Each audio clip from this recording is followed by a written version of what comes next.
Good morning. मैं रोजी Chhabra, PGT biology, जीजीएचएस Hasanpur नू से। आज हम क्लास 9 कक्षा 9वीं के अध्याय 13 हम बीमार क्यों होते हैं, why do we fall ill के बारे में पढ़ेंगे। आज के इस वीडियो में हम स्वास्थ्य, रोग तथा स्वास्थ्य में अंतर, रोग के लक्षण तथा चिन्ह और रोग के प्रकार के बारे में पढ़ेंगे। मानव शरीर कोशिकाओं से निर्मित है, मतलब हमारे शरीर की मूलभूत इकाई कोशिकाएं हैं। कोशिकाओं से ही अंग, उत्तक और अंग बने हैं। यह अंग और उत्तक अपना विशिष्ट कार्य करते हैं, स्पेशल काम करते हैं। मीन्स कि हमारी बॉडी के अंदर डिवीजन ऑफ लेबर है और हर कार्य को करने के लिए एक स्पेशल उत्तक या आप कह लीजिए टिश्यू या ऑर्गन प्रेजेंट है और ये ऑर्गन्स मिलकर फिर ऑर्गन सिस्टम बनाते हैं। जैसे हार्ट का काम है ब्लड को पंप करना, इस तरीके से किडनीज का काम है ब्लड को फिल्टर करके मूत्र बनाना या यूरिन बनाना, और जो हमारा ब्रेन है वो हमारे पूरे शरीर के कार्यों को कंट्रोल करता है, नियंत्रित करता है। यदि किसी कारण से हमारे शरीर की क्रियाशीलता, मतलब कि किसी भी अंग की क्रियाशीलता पे कोई असर पड़ता है तो वह हमारे स्वास्थ्य पर बुरा असर डालेगा। पर क्या स्वास्थ्य सिर्फ हमारे शरीर की, हमारे ऑर्गन्स की फंक्शनिंग तक सीमित है? तो ऐसा नहीं है। एक जीव के अच्छे जीवन यापन के लिए ये जरूरी है, एक जीव के अच्छे जीवन यापन के लिए ये जरूरी है कि उसके सभी अंग तरीके से कार्य करें। ये इम्पोर्टेंट है, पर इसके साथ साथ ये भी इम्पोर्टेंट है कि वो अपने परिवेश के अनुकूलित हो तथा लोगों के साथ उसका व्यवहार अच्छा हो।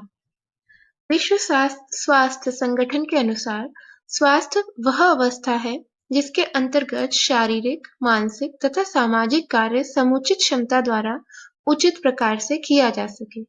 According to World Health Organization, health is a state of complete physical, mental and social well-being and not merely absence of diseases or infirmity। मतलब कि हमारी जो हेल्थ है वो सिर्फ और सिर्फ इस बात पर डिपेंड नहीं करती है कि क्या हम फिजिकली फिट है, वो इस बात पे भी डिपेंड करती है कि हम मेंटली और सोशली फिट है या नहीं। स्वास्थ्य के 3 आयाम है, मतलब कि शारीरिक स्वास्थ्य, मानसिक स्वास्थ्य और सामाजिक स्वास्थ्य, जिन्हें हम हेल्थ ट्रायंगल की मदद से और अच्छे तरीके से समझ सकते हैं। यहाँ पे देखिए, this is a health triangle, जिसे वेलनेस ट्रायंगल भी कहते हैं, and it is a measure of our bodies overall wellbeing.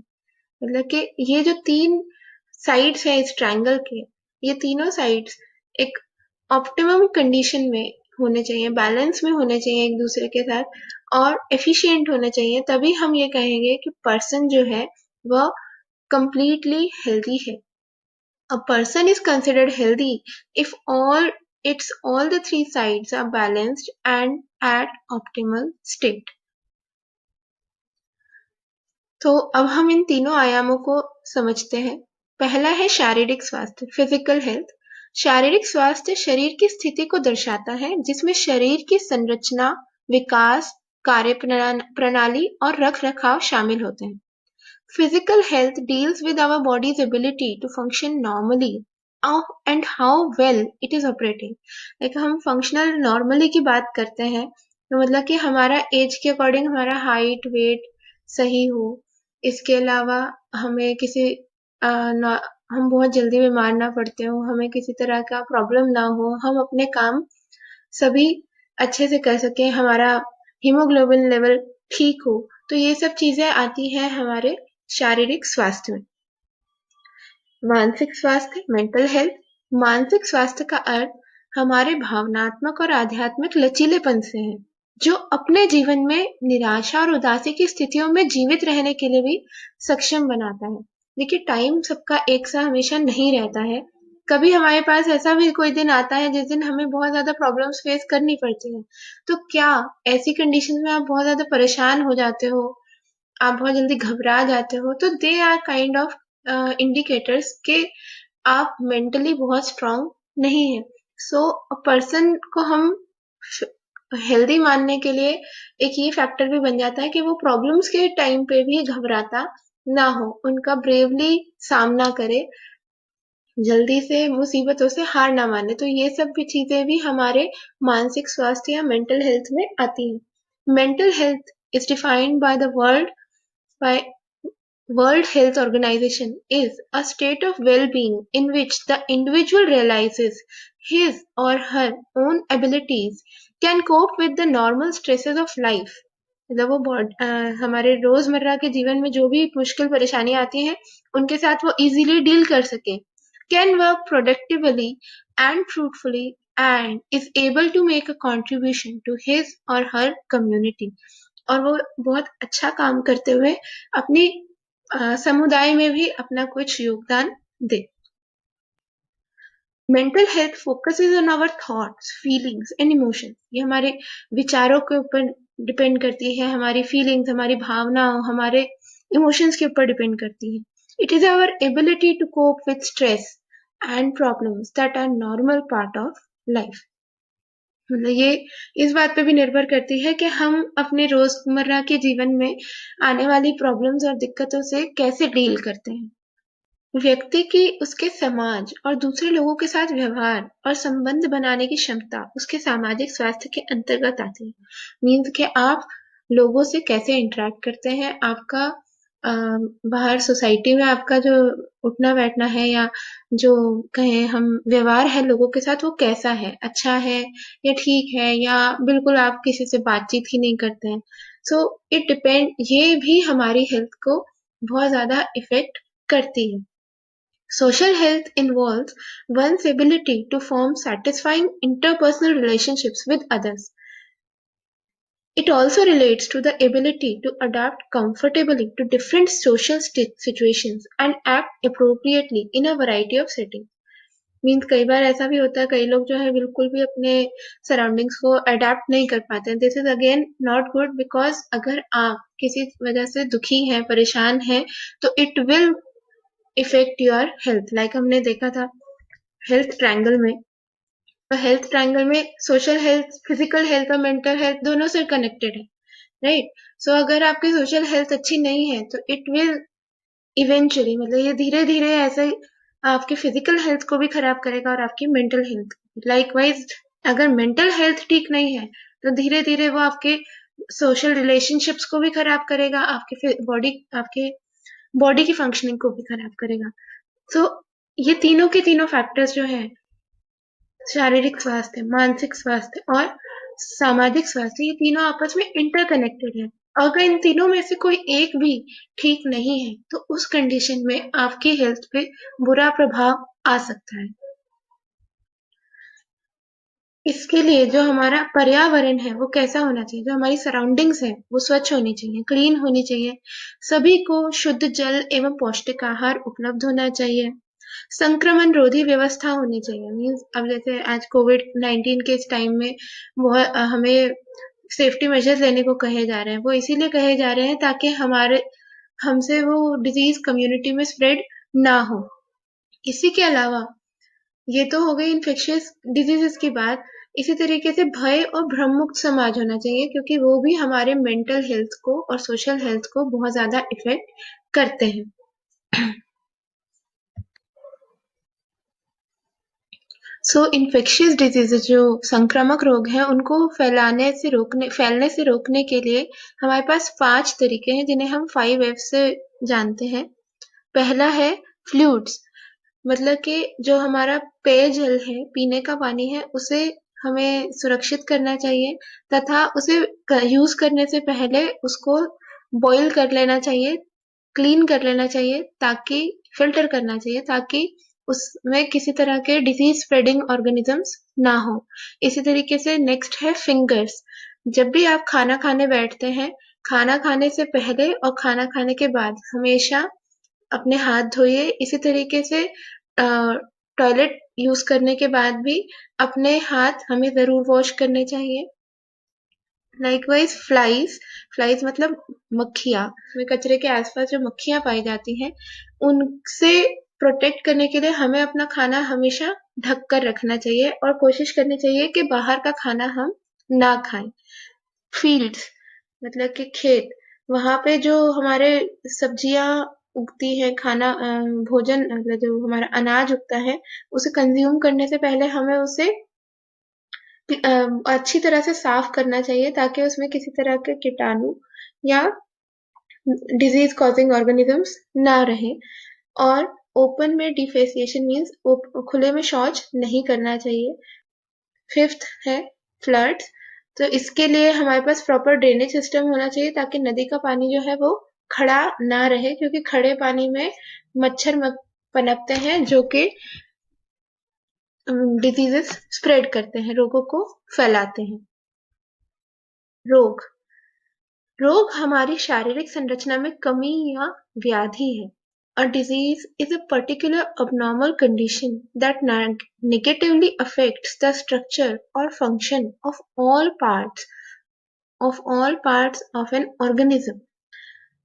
अंग्रेजी शब्द डिजीज का अर्थ है बाधित आराम, मतलब कि डिस, ये दो शब्दों से मिलकर बनता है, dis plus ease. DIS, dis का मतलब है बाधित, और ईज, EASI, ईज का अर्थ होता है आराम। या हम कह सकते हैं कि डिजीज क्या है, बाधित आराम या असुविधा। रोग की अनुपस्थिति का अर्थ यह नहीं है कि व्यक्ति स्वस्थ है। देखिए जैसे हमने पहले भी डिस्कस किया कि जो स्वास्थ्य है उसके 3 आयाम है, physical health, mental health and social health. So अगर सिर्फ व्यक्ति को डिजीज नहीं है तो वो फिजिकली फिट है, बट सिर्फ फिजिकली फिट होना, फिजिकली हेल्दी होना में हम ये नहीं कह सकते हैं कि पर्सन जो है, व्यक्ति जो है वो कंप्लीटली हेल्दी है या स्वस्थ है।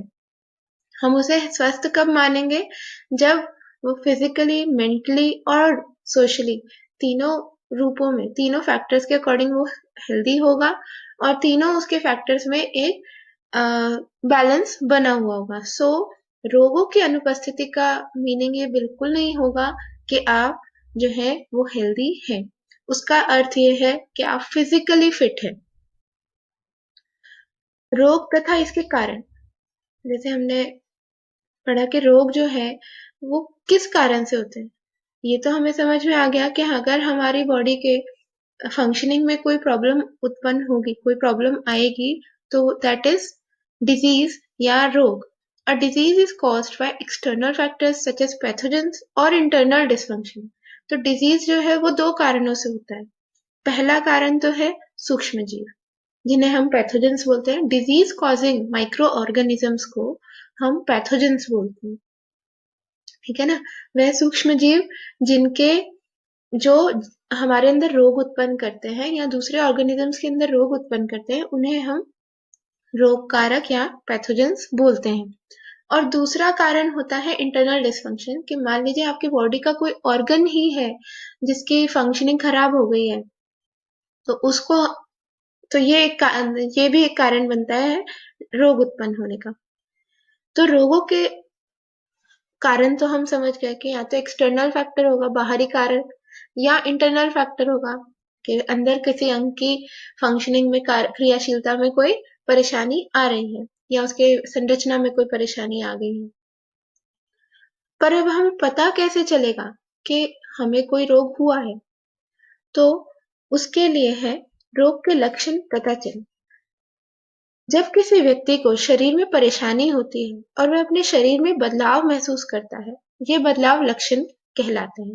मीन्स जब कभी भी मान लीजिए हमें कभी कभार ऐसा होता है कि हम लोगों को अनईजीनेस फील होने लग जाती है, सांस लेने में तकलीफ हो गई, उल्टी आ गई, चक्कर आ रहे हैं, जुकाम हो गया, खांसी हो गई, या बुखार हो गया, या सर में दर्द हो रहा है, या बॉडी बहुत ज्यादा पेन कर रही है, तो मीन्स हमको इंडिकेशन मिलने लग जाता है कि something is not right with our body, कुछ तो है जो हमारे शरीर के साथ ठीक नहीं है। तो यही बदलाव जो है ये लक्षण है, ये हमें इंडिकेट करते हैं कि हमारी बॉडी की या स्पेसिफिक उस ऑर्गन की फंक्शनिंग में कुछ प्रॉब्लम है। A symptom is subjective evidence of disease reported by the patient.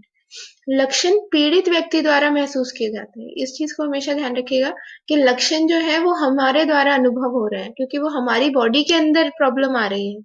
सो वो एग्जैक्टली पॉइंट आउट नहीं करते हैं कि कौन सा डिजीज है, बट हाँ वो हमें ये जरूर बता देते हैं कि something is not right with the body, कुछ तो है जो हमारे शरीर की क्रियाशीलता को बाधित कर रहा है। दूसरी तरफ चिन्ह जो साइंस है वो बीमारी की शारीरिक अभिव्यक्ति होते हैं।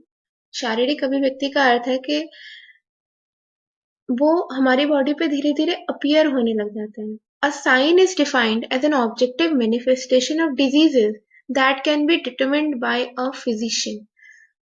मीन्स ये ऑब्जेक्टिव मैनिफेस्टेशन है, जैसे मैंने बताया ये अभिव्यक्ति है और इनको डॉक्टर देखते हैं। डॉक्टर इन चिन्हों से बीमारी का पता लगाते हैं।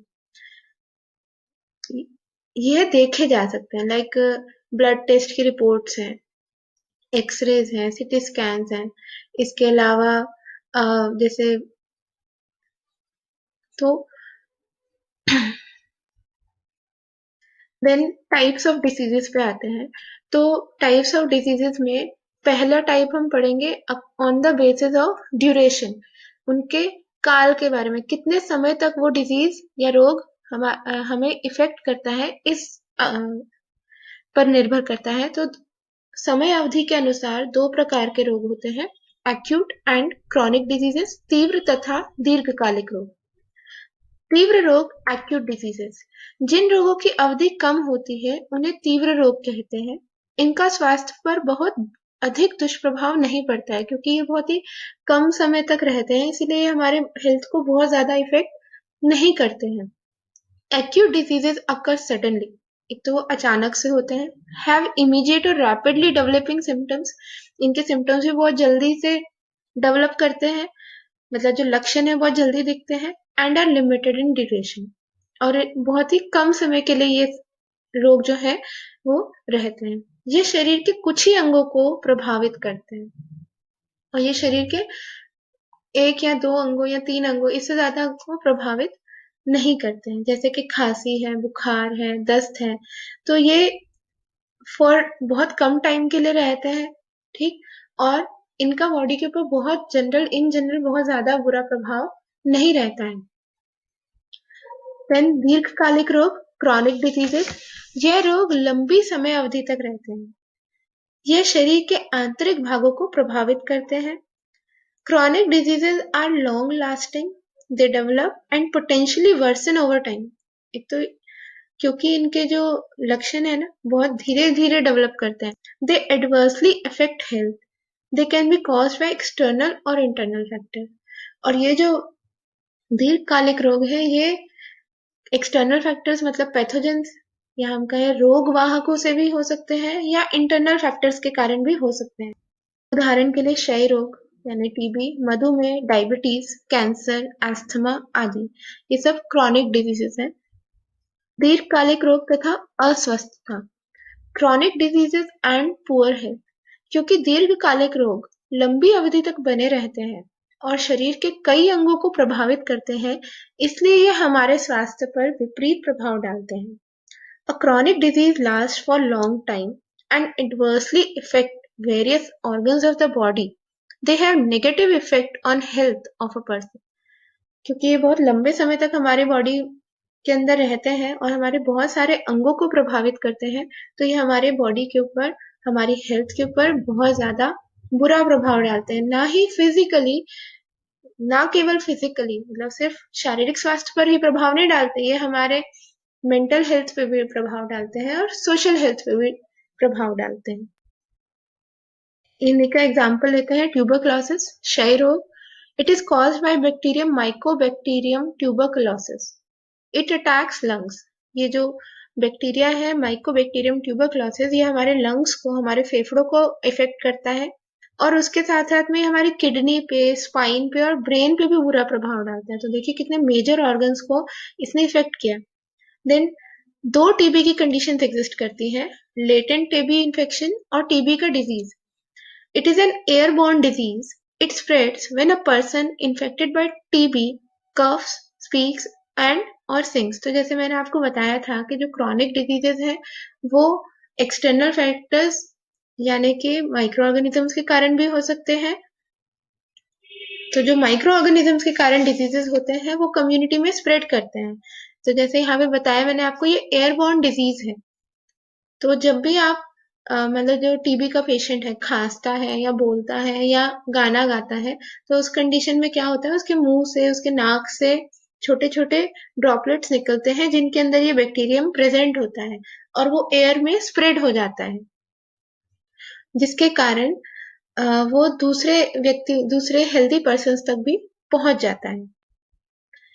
लाइकवाइज डायबिटीज की बात करें तो डायबिटीज यानी कि मधुमेह जो है, ये रोग संक्रमणीय नहीं है, ये कम्युनिटी में स्प्रेड नहीं होता है। इसके दो कारण बनते हैं। It is a chronic disease that occurs either when the pancreas does not produce enough insulin or when the body cannot effectively use the insulin it produces। मतलब कि इसके दो कारण हैं, इसके दो टाइप्स हैं। एक तो कि या तो पेनक्रियाज जो है वो इंसुलिन नहीं बना रहा है, या दूसरा जब इंसुलिन बन रहा है उसे हमारी बॉडी यूज नहीं कर पा रही है। देखिए, पहले बताते हैं पेनक्रियाज क्या है और इंसुलिन क्या है। हमारी बॉडी के अंदर जो हमारा डाइजेस्टिव सिस्टम है उसके अंदर एक ग्रंथि है जिसे पेनक्रियाज कहते हैं, ग्लैंड है, ग्रंथि, जिसे पेनक्रियाज कहते हैं और हिंदी में हम उसे अग्न्याशय बोलते हैं।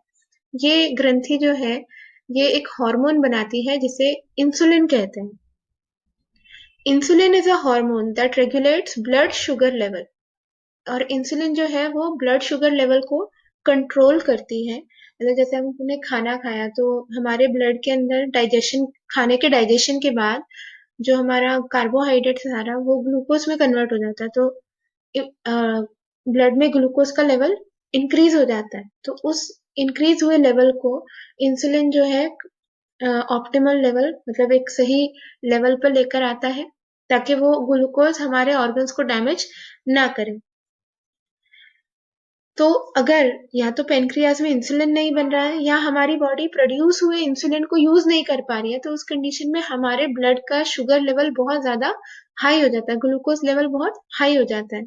और अगर ये डायबिटीज अनकंट्रोल्ड रहे, नियंत्रण इस पे ना पाया जाए, तो समय के साथ साथ इसके हमारी बॉडी के ऊपर बहुत ज्यादा बुरे इफेक्ट्स पड़ते हैं। जैसे ये हमारी नर्व्स को डैमेज कर देती है, ब्लड वेसल्स को डैमेज कर जाती है, उनमें ब्लॉकेज हो जाता है, हमारे हार्ट में ब्लॉकेज आ जाता है जिसके कारण हार्ट अटैक्स भी आ सकते हैं, किडनी में भी ब्लॉकेज होता है, यूरिन में प्रोटीन का कंटेंट बढ़ जाता है जिसके कारण धीरे धीरे किडनी फेलियर हो जाता है, ब्रेन स्ट्रोक का खतरा हो जाता है, हार्ट अटैक्स का खतरा बढ़ जाता है।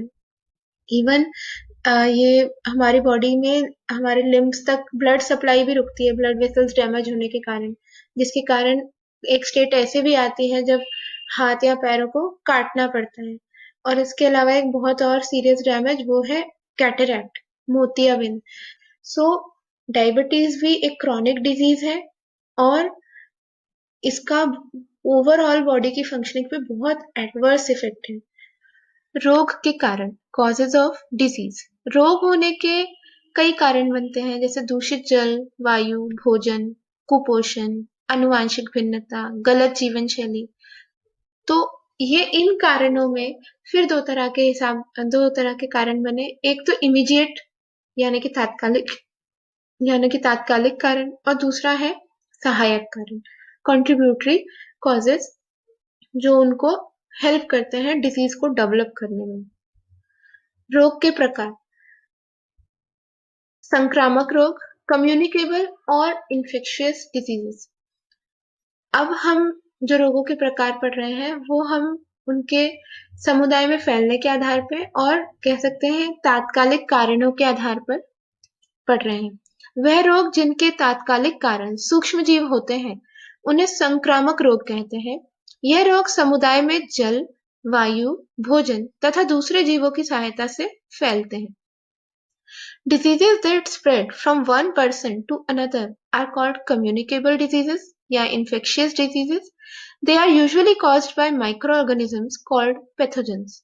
उदाहरण ले हम तो कोविड-19 जो इस टाइम पे बहुत वर्ल्ड वाइड जो स्प्रेड हुआ है, मलेरिया, डेंगू, पोलियो आदि। रोगवाहक वह प्राणी है जो संक्रामक रोगों को एक रोगी से निरोगी व्यक्ति तक पहुंचाते हैं। Vectors are organisms that carry a pathogen, disease causing microorganism. Pathogen क्या होता है? डिजीज कॉजिंग माइक्रोऑर्गेनिज्म को हम पैथोजन बोलते हैं। From the host to a recipient without getting infected. Example, mosquitoes. इसी के साथ हम कोविड-19 के बारे में थोड़ा सा जानते हैं। कोविड-19 जो एट प्रेजेंट पूरे विश्व भर में फैला हुआ है, it is caused bye a severe acute respiratory syndrome coronavirus 2.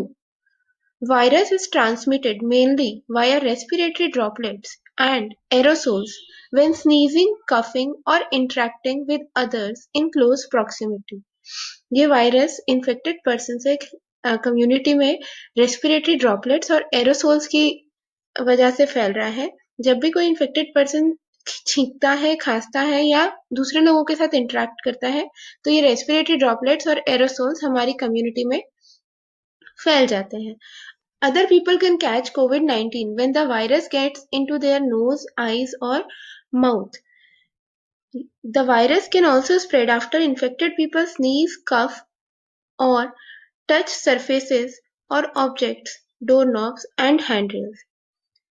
मतलब कि अगर कोई इन्फेक्टेड पर्सन छींकता है, खांसता है या सरफेस को टच कर रहा है या हैंड रेल्स को या डोर नॉब्स को, तो वो वायरस को वहां पर फैला रहा है। और अगर कोई दूसरा पर्सन उन चीजों को टच करता है तो इसके चांसेस बहुत ज्यादा है कि उसे भी इन्फेक्शन हो सकता है। इस वायरस का इंक्यूबेशन टाइम जो है, इंक्यूबेशन टाइम होता है कि वायरस जब बॉडी में एंटर हुआ और उसके बाद जो उसने डिजीज के सिम्टम्स डेवलप करना स्टार्ट हुए, तो इस वायरस का इंक्यूबेशन टाइम जो है वो 2 से 14 दिन का है। सिम्टम्स, कोविड-19 के जो मेजर सिम्टम्स है वो है fever, dry cough, tiredness, sore throat. जो कम देखे गए सिम्टम्स है, लेस कॉमन सिम्टम्स है, वो है headache, diarrhoea, loss of taste and smell, rashes on skin, discolouration of skin. और इसके अलावा जो बहुत सीरियस सिम्टम्स है जिसके बाद आपको डॉक्टर को कंसल्ट करना ही है, वो है difficulty in breathing and chest pain. Means के मेजर सिम्टम्स के साथ या लेस कॉमन सिम्टम्स के साथ अगर आपको ब्रीदिंग में भी प्रॉब्लम है और चेस्ट पेन भी हो रहा है, तो आपको इमीडिएटली डॉक्टर से कंसल्ट करना चाहिए। Prevention is better than cure, इसीलिए हमारे पास हमें जो गाइडलाइंस मिली हैं प्रिवेंटिव मेजर्स की, उन्हें फॉलो करना चाहिए और जो बहुत ही आसान भी है, जैसे clean your hands often using soap and water और अल्कोहल बेस्ड हैंड। अपने हाथों को समय समय पर साफ करते रहिए साबुन की मदद से, या फिर अगर आप ट्रैवल कर रहे हैं तो अपने पास एक सैनिटाइजर रखें। इसके अलावा बाहर जाने पर सोशल डिस्टेंसिंग प्रैक्टिस करें, अपना मास्क पहनकर रखें, अपने आईज, नोज और माउथ को अननेसेसरी टच ना करें।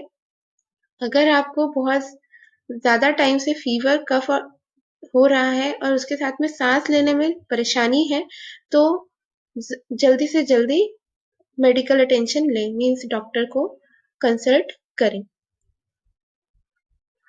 असंक्रामक रोग, अब हम डिस्कस करते हैं असंक्रामक रोगों को, नॉन कम्युनिकेबल और नॉन इन्फेक्शियस डिजीजेस। वह रोग जो संक्रामक कारणों के कारण नहीं होते हैं उन्हें असंक्रामक रोग कहते हैं। मीन्स क्योंकि ये सूक्ष्म जीवों के कारण नहीं होते, इसलिए ये समुदाय में नहीं फैलते। Diseases that cannot spread from one individual to another are called non-infectious या non-communicable diseases. These diseases are not caused by pathogens. इनके कारण आंतरिक होते हैं। जैसे मैंने आपको बताया था कि दो कॉजेज होते हैं डिजीज के, एक्सटर्नल और इंटरनल। तो जो असंक्रामक रोग है वो इंटरनल डिसफंक्शन के कारण होते हैं। पेप्टिक 1 तथा नोबेल पुरस्कार, peptic ulcers and Nobel prize, जो हमारा आमाशय है उसके अंदर अमल बनता है, हाइड्रोक्लोरिक अम्ल, जो कि भोजन के साथ आए जीवाणुओं को, कीटाणुओं को मार देता है। और दूसरा जो एंजाइम है, प्रोटीन डाइजेस्टिंग एंजाइम है पेप्सिन, उसको एक्टिवेट करता है। तो ये एक इम्पॉर्टेंट रोल प्ले करता है हमारे भोजन के पाचन में। पर अगर इसी अमल की बहुत ज्यादा मात्रा में प्रोडक्शन होने लग जाए, बहुत ज्यादा मात्रा में ये बने, तो ये हमारे पेट में जलन भी कॉज करता है। पेट में हमारी ग्रसिका मतलब ईसोफेगस में भी जलन करता है और अनईजीनेस कॉज करता है, जिसको एसिडिटी भी बोल देते हैं। तो एक डिजीज देखा गया है, जो ऑस्ट्रेलियाई रोग विज्ञानी थे रॉबिन वारेन ने, उन्होंने देखा कि कई लोगों के यहाँ आमाशय में छाले हो गए, उनके स्टमक्स में अल्सर हो गए। तो और वो अल्सर्स क्यों हुए? क्योंकि उनके स्टमक में बहुत ज्यादा हाइड्रोक्लोरिक एसिड बन रहा था। तो उन्होंने उसको खोज करना स्टार्ट किया और उनके साथ उनको असिस्ट किया बेरी मार्शल ने। तो जब इन लोगों ने काफी स्टडी किया तो दे फाउंड अ बैक्टीरिया, उन्हें एक बैक्टीरिया मिला स्टमक के अंदर जिसे हेलिकोबैक्टर पाइलोरी कहते हैं। जो हेलिकोबैक्टर पाइलोरी है, ये पेप्टिक वर्ण का कारक जीव है।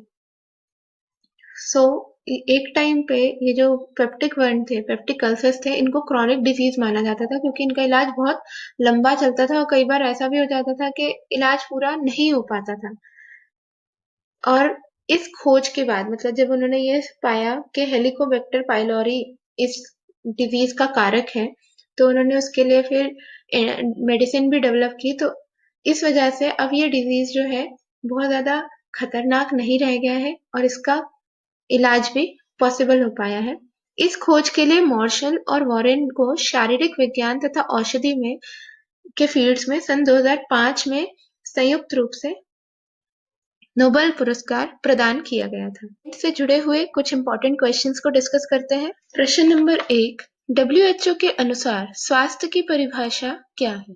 उत्तर, WHO के अनुसार स्वास्थ्य वह अवस्था है जिसके अंतर्गत शारीरिक, मानसिक एवं सामाजिक कार्य समुचित क्षमता द्वारा उचित प्रकार से किया जा सके। प्रश्न नंबर 2, अच्छे स्वास्थ्य की 2 आवश्यक स्थितियां बताएं। उत्तर, अच्छा एवं संतुलित आहार, उचित जैविक एवं भौतिक वातावरण अच्छे स्वास्थ्य की 2 आवश्यक स्थितियां हैं। प्रश्न नंबर 3, रोग कितने प्रकार के होते हैं? उत्तर, समय अवधि के आधार पर रोग 2 प्रकार के हैं, तीव्र रोग तथा दीर्घकालिक रोग। और कारक के आधार पर रोग 2 प्रकार के हैं, संक्रामक रोग तथा असंक्रामक रोग। प्रश्न नंबर 4, पेप्टिक वर्ण का कारक कौन सा सूक्ष्मजीव है? इसकी खोज किसने की? उत्तर, पेप्टिक वर्ण का कारक जीवाणु हेलिकोबैक्टर पाइलोरी है। इसकी खोज 2 ऑस्ट्रेलियाई विज्ञानियों रॉबिन वॉरेन तथा बेरी मार्शल ने की थी। प्रश्न नंबर 5, अंतर स्पष्ट कीजिए। ए, तीव्र तथा दीर्घकालिक रोग। तीव्र रोग, यह कम अवधि तक रहता है, यह शरीर के कुछ अंगों को प्रभावित करता है, यह सामान्य स्वास्थ्य को प्रभावित नहीं करता है। उदाहरण के लिए खांसी, बुखार, दस्त। दीर्घकालिक रोग, यह लंबी अवधि तक रहते हैं, ये शरीर के अधिकांश अंगों को प्रभावित करते हैं, यह सामान्य स्वास्थ्य को प्रभावित करते हैं। उदाहरण के लिए क्षय रोग, मधुमेह, कैंसर आदि। बी, रोग के लक्षण तथा चिन्ह। लक्षण, जब किसी व्यक्ति के अंदर कुछ शारीरिक परेशानी होती है और अब वह अपने शरीर में कुछ परिवर्तन देखता है, वह लक्षण कहलाते हैं। लक्षण पीड़ित व्यक्ति द्वारा महसूस किए जाते हैं। चिन्ह, चिन्ह किसी बीमारी की शारीरिक अभिव्यक्ति होते हैं, ये देखे जा सकते हैं। डॉक्टर चिन्हों के आधार पर ही बीमारी का पता लगाते हैं। प्रश्न नंबर 6, क्या हमारा पर्यावरण और सामाजिक परिस्थितियां हमारे स्वास्थ्य को प्रभावित करती है? उत्तर, हाँ, हमारा पर्यावरण और हमारी सामाजिक परिस्थितियां हमारे स्वास्थ्य को प्रभावित करती हैं, क्योंकि यह हमारे स्वास्थ्य के सामाजिक पहलू का निर्माण करती हैं। और जैसा हमने हेल्थ ट्रायंगल में देखा था कि हमारे जो स्वास्थ्य के 3 आयाम हैं, मानसिक स्वास्थ्य, सामाजिक स्वास्थ्य तथा शारीरिक स्वास्थ्य, ये तीनों आपस में एक दूसरे से जुड़े हैं। इसीलिए अगर हमारा इनमें से कोई एक भी खराब होगा तो वह हमारे स्वास्थ्य को प्रभावित करे। आज के लिए हमारा ये सेशन यही समाप्त होता है। Thank you. धन्यवाद।